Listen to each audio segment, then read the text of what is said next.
Hey there guys, welcome back to the channel. So in today's video, or rather tonight's video, I'm going to show you how to install the Seems Legit Garage Heavy Duty Differential Mounting Kit, which looks like this.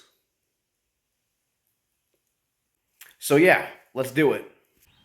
So as far as the Seems Legit Garage Differential Mounting Kit, it's a very simple kit.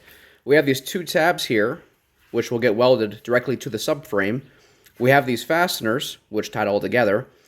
And then the sandwich plate. As far as installing the kit, we'll have to cut off this big mount back here, which mounts to the back of the differential.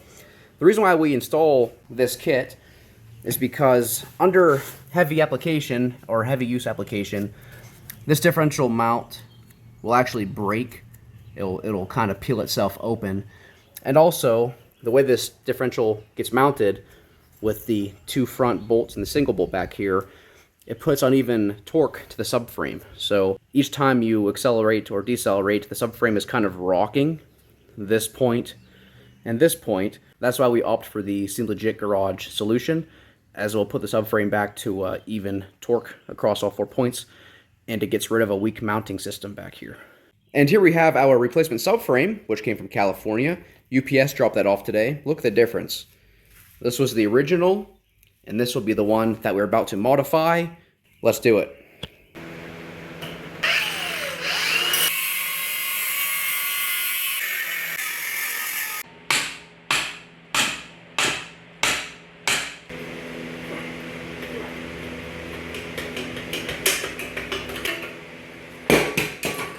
So now once the big mount has been cut off and the surface has been smoothed, you'll take your two tabs, which are included. They will get welded to the subframe.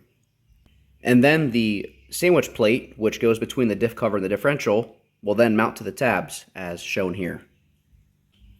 It is now time to remove these original bushings in replacement of the solid aluminum bushings.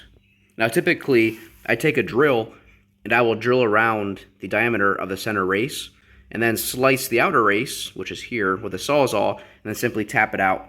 And then we'll press these in.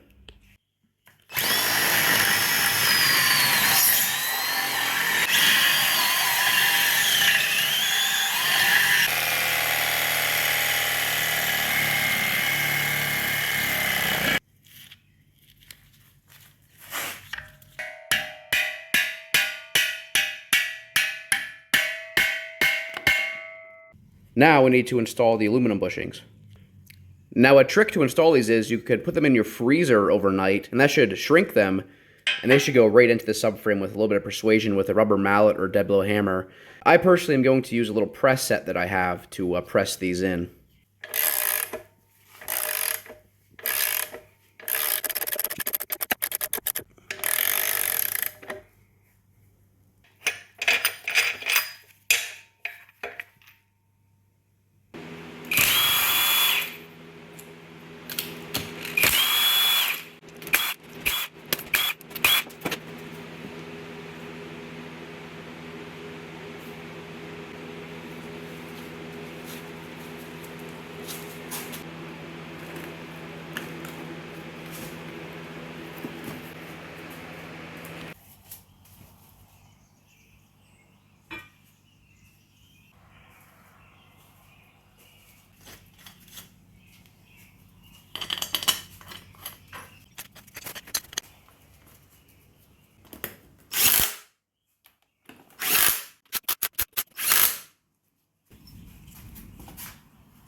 Well, that's all for today's video. If you found the following video to be useful or knowledgeable, or even just entertaining for you, please consider subscribing to my channel, as I highly appreciate it. I'll see you guys in the next video. Catch you later.